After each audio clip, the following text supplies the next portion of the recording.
এটা কথা মনত ৰাখিবা, তোমাৰ যদি মা দেউতাই জীয়াই আছে ন, তুমি লাইফত যিমান বিপদত নপৰা কিয় তোমাৰ মা দেউতাৰ বাহিৰে কোনেও কিন্তু তোমাক ওলাই নানে।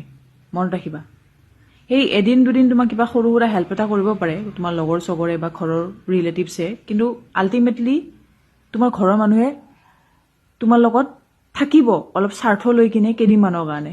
কিন্তু যি তোমাৰ মা দেউতা, তেওঁলোকেই কিন্তু চাফাৰ কৰিব চবখিনি, তেওঁলোকেই কান্দিব, তেওঁলোকেই তোমাক চম্ভালিব তুমি যদি কিবা বিপদত পৰিছা। ঠিক আছে, তেওঁলোকে নিজে কান্দি হলেও তোমাক উৎসাহ দিব, সাহস দিব জীয়াই থাকিবৰ কাৰণে, আগবাঢ়িবৰ কাৰণে। সিহঁতে তোমাক সেই বিপদটোৰ পৰা ওলাই আনিব যেনেকে নহওক, সেই কষ্টটোৰ পৰা ওলাই আনিব যেনেকে নহওক। সেই কথাটো মনত ৰাখিবা কিন্তু।